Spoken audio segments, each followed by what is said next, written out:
되니라.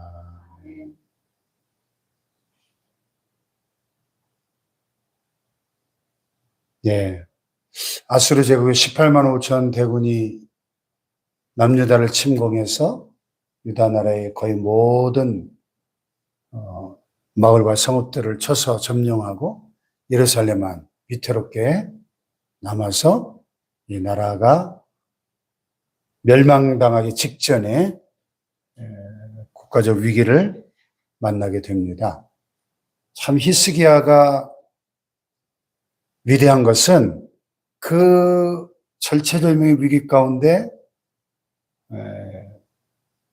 뭐 항복을 한다든지 뭐 이웃나라 애굽에 원군 요청을 한다든지 이런 인간적인 수단 방법들을 쓰기 전에 그 아수르 왕 사네립이 보낸 편지를 들고 하나님의 성전으로 들어가서 그 편지를 펼쳐놓고 하나님 보십시오, 하나님 들으십시오 하면서 하나님 앞에 자신의 그 문제를 있는 그대로 하나님 앞에 아뢰면서 기도로 나아갔다는 사실이죠. 할렐루야. 네. 그래서 참 저는 열왕기 상하에서 가장 참 본받고 싶은 인물이 히스기야예요. 다윗 다음으로 본받고 싶은 인물 히스기야. 우리가 인생을 살다가 위기를 만나지 않습니까? 여러 가지 문제들을 만날 때 인간적인 수단 방법을 동원하기 전에 먼저 하나님 앞에 엎드리고 기도하는 히스기야와 같은 기도의 사람들 되시기를 축복합니다. 아멘. 히스기야의 기도. 네. 사실 인간이 만날 수 있는 가장 큰 문제가 있다면 죽음의 문제겠죠. 한 개인의 문제도 그러하거든. 한 국가가 지금 완전히 멸망당할 이 위기보다 더 큰 위기가 어디 있겠습니까? 마치 우리로 따지자면 6.25 때 인민군들이 파죽지세로 밀고 내려와가지고 거의 저 부산하고 경상남도 낙동강 이하 빼고는 완전히 다 점령당했었지 않습니까? 그래서 우리나라가 완전히 공산화 될 수밖에 없었던 그 절체절명의 위기 때 그때 여러분 다 부산으로 편을 내려갔던 우리 한국 교회와 성도들 목사님들이 뭐 했을까요? 뭐 날마다 나라를 위한 기도회를 특별 기도회를 비상 기도회를 하지 않았겠어요? 뭐 그 수많은 사연들을 우리가 다 알지는 못하지만 얼마나 참 피눈물 나는 기도를 했겠습니까? 국가적 위기 앞에서 참 목숨을 건 기도를 했을 거예요. 그래서 유엔 역사상 처음이자 마지막으로 16개 국가 연합군이 참전을 하고 메가드 장군을 통해서 성공 확률 5,000분의 1이라고 하는 인천 상륙작전을 감행해서 기적적으로 전세가 역전되고 대한민국 공산화 위기에서 하나님이 우리를 건져주셨지 않습니까? 할렐루야. 그러니까 역사는 하나님이 주관하시거든요. 아멘. 그러니까 이 아수르 제국이라고 하는 이 당시에 세계 최강대국이 이 조그만 나라 유다를 쳐들어와가지고 다 집어삼키고 지금 예루살렘만 남았는데 이건 누가 봐도 항복해야죠. 항복. 목숨만 살려주세요. 해야 될 상황인데 하나님의 성전에 나가서 옷을 찢고 굵은 배를 두르고 하나님 앞에 생명을 걸고 기도하는 이 히스기야의 기도가 유다 나라를 살린 줄로 믿습니다. 오늘 저와 여러분의 기도가 이 나라와 민족을 살리고 이 한국 교회를 살리고 여러분의 가정과 우리 교회를 살리는 이 히스기야의 기도와 같은 능력 있는 기도가 되기를 축복합니다. 아멘. 할렐루야. 아멘. 예. 그러니까 이 아수르 제국의 흥망성쇠가 이 히스기야 한 사람의 기도를 통해서 아수르 제국의 역사가 바뀌었어요. 오늘 말씀해 보니까 하나님이 천사를 보내서 이 밤에 여호와의 사자가 나와서 아수르 진영에서 군사 18만 5천 명을 친지라. 아침에 일찍 일어나 보니 다 송장이 되었다. 여러분, 세계 역사를 통틀어 가지고 세계 전쟁사를 통틀어서 이런 전쟁이 또 있었습니까? 화살 한번 쏘지 않고 칼 한번 휘두르지 않고 18만 5천 대군이 하나도 빠짐없이 다 송장이 되어버린 이런 전쟁이 어디 있어요? 할렐루야. 이 하나님의 역사. 그래가지고 아수르 왕이 아니 군사가 다 죽었는데 뭐 어떻게 하겠어요? 고국으로 돌아가야죠. 자기 나라로 돌아가서 니느웨에서 신전에서 경배하다가 반란이 일어나가지고 칼에 맞아 죽고 그 아들 에살 핫돈이 대신하여 왕이 됩니다. 그 아들이 일으킨 반란이라고 역사가는 기록하고 있습니다. 이 전쟁으로 인해서 이 사건 이후에 아수르 제국이 급격히 몰락해서 바벨론 제국이 등장하는 거예요. 제국이 흥하고 망하는 것이 하나님의 손에 달려있더라는 겁니다. 근데 그 하나님의 손을 움직인 것이 히스기야 한 사람의 기도였다는 거예요. 할렐루야. 기도가 이렇게 위대한 겁니다. 한 사람의 기도가. 그래서 기도하는 한 사람은 기도하지 않는 한 나라보다 강하다. 그런 말이 있어요. 한 사람의 기도는 하나님을 움직이니까 한 사람의 기도는 한 제국보다 강한 겁니다. 제국보다. 18만 5천 대군보다 강한 거예요. 할렐루야. 그래서 오늘 새벽에 우리가 어떠한 문제를 가지고 나왔든지 간에 문제보다 훨씬 크고 위대하신 하나님을 바라보고 기도의 능력을 믿고 기도로 승리하시기를 축복합니다. 아멘. 할렐루야. 아멘. 제국의 흥망성쇠도 한 개인의 생사화복도 철저히 하나님의 손에 달려있는 거예요. 아멘. 어제 인터넷 보니까 지금 북한의 김정은이 이 휴전선 일대에 미사일 250기를 전진 배치했대. 250대를. 김정은이 헷가닥 해가지고 발사! 하면 그냥 이 남한은 쑥대밭 되는 거예요. 250대 미사일을 발사해 보세요.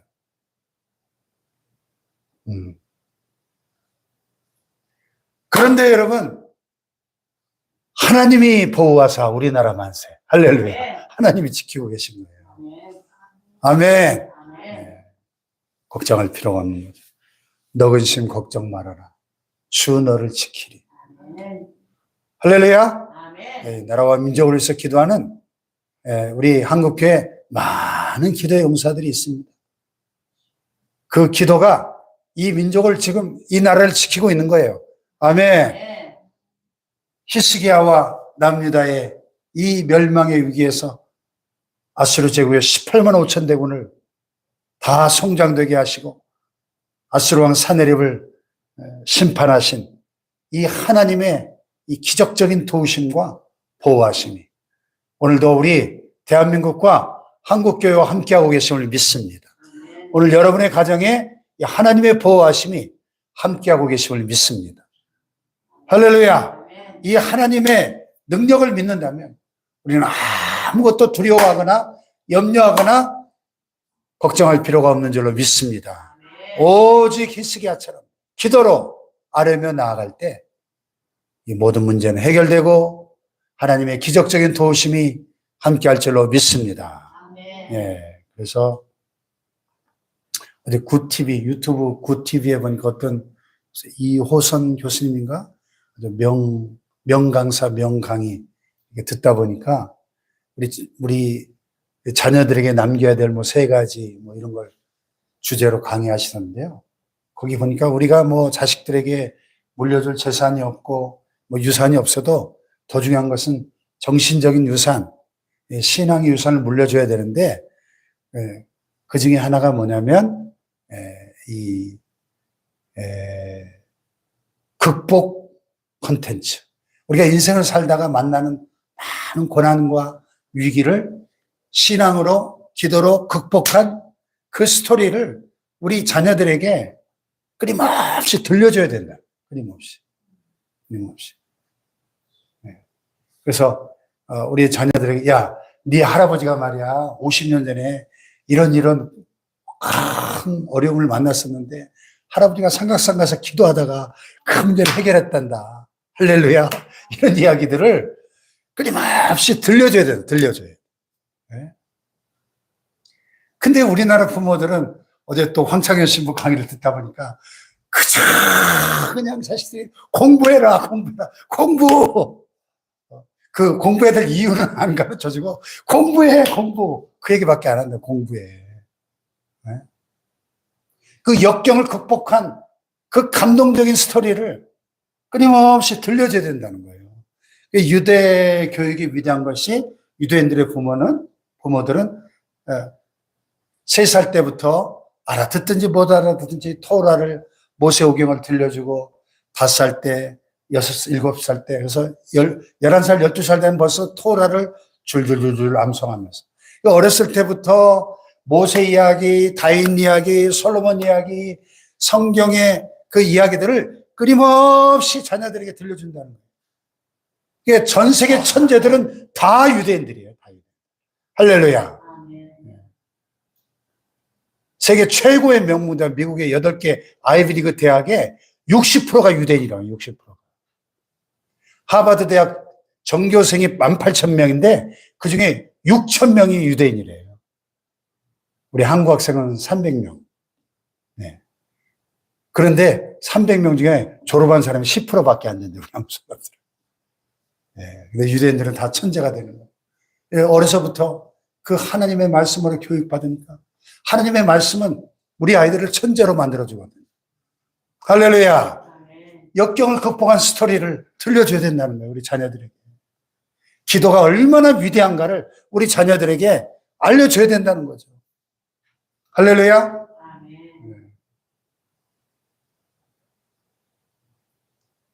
네. 돌아가신 저희 아버님이 서울 살 때, 제가 어렸을 때, 이삿짐 센터를 하셨어요.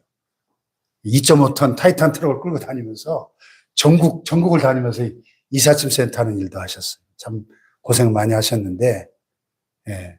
요즘 같은 이건 익스프레스가 아니고 혼자 그 이삿짐 다 실어 날라서 옮겨주는 이런 일을 하셨거든요. 벌써 50년 전 얘기인데 추운 겨울에 막 영하 18도 내려가던 추운 겨울이었어요. 근데 새벽에 아버지가 들어오셨더라고요. 일을 마치고. 어디 경상남도 어디 장거리를 뛰고 오신 거예요. 오셔가지고 그 고생한 이야기를 쭉 하시는 거예요. 우리 가족들에게. 그 똥차, 옛날 뭐 좋은 차 끄셨겠어요. 똥차 가지고 영하 18도 내려가는 추운 겨울에 장거리를 뛰고 오셨는데 저기 남쪽에 뭐 추풍령인지 어딘지 하여튼 막 그 고개 있잖아요. 고개를 넘어와야 되는데 이 똥차가 고장이 나가지고 그 추운 겨울에 시동이 안 걸리는 시동이. 그 고개를 넘어와야 되는데 일 마치고 집으로 돌아오는데 하다가 꺼지고 하다 꺼지고 뭐 휴대폰이 있습니까? 무슨 네? 네, 레카차를 불러올 수 있습니까? 그 옛날에 50년 전에 날씨는 영하 18도인데 그 옆에 같이 갔던 조수가 있었는데, 아무래도 시동도 안 걸리고, 그냥 핸들 붙잡고, 쥐 하면서, 막, 기도가 절로 나오더라는 거예요. 그런데 막, 어디서, 딱딱딱딱딱딱딱 소리가 들리더래요. 그래서, 아니, 이게 차가 갑자기 어디가 또 고장났나? 근데 그 옆에 있던 조수가 막 너무 추우니까 이빨을 딱딱딱딱 부닥치는 소리가, 예? 나더라는 거예요. 그래서 막 핸들을 붙잡고 하나님 도와달라고 일하다 다 얼어 죽겠다고 살려달라고 막 기도하면서 시동을 거는데 아무래도 시동이 안 걸리고 키 하다 꺼지고 키 하다 꺼지고 그 추운 겨울에 더 얼어 죽게 생겼는데 기도하는데 부릉 하고 시동이 걸려가지고 그 고개를 넘어서 집에까지 왔다는 이야기를 50년 전에 제가 국민학교 때인데 우리 가족들 앞에서 그 얘기를 참 눈물겨운 얘기 아니에요, 여러분? 네. 이런 역경 극복의 스토리들을 우리 사랑하는 자녀들에게 들려줘야 우리 자녀들도 이 험한 세상 살다가 어려운 일을 만나고 위기를 만났을 때, 아, 그때 우리 아빠가 그랬다 그랬지. 우리 할아버지가 하나님 앞에 기도해서 그 문제를 해결했다고 했지. 이 고난 극복의 스토리를 들려줘야 된다는 거죠. 할렐루야. 그러니까 아마 유대인들은 이 히스기야 왕의 이 히스토리도 끊임없이 자녀들에게 들려줬을 거예요. 야, 옛날에 우리 유다 나라의 히스기야 왕이 말이야. 아수르 제국이 쳐들어와가지고 나라가 다 망할 수밖에, 다 죽을 수밖에 없는데 하나님 앞에 그 편지를 펴놓고 기도해가지고 말이야. 하나님이 천사를 보내서 18만 5천 대군이 다 송장이 되었대. 할렐루야. 히스기야의 하나님이 우리의 하나님이신 줄 믿습니다. 할렐루야. 오늘도 하나님의 기적이 우리와 함께 하시는 축복의 하루가 되기를 축원합니다. 기도하십시다. 그렇습니다. 살아계신 하나님, 전능하신 하나님, 기적의 하나님, 우리의 기도에 응답하시는 하나님, 히스기야의 하나님이 나의 하나님 되심을 믿습니다. 하나님, 오늘도 인생의 시험과 고난과 역경 가운데 히스기야처럼 무릎으로 하나님 앞에 나아가 기적을 경험하고 하나님의 놀라운 응답을 경험하는 저희들이 되게 하여 주시옵소서. 우리 주여 삼창호 기도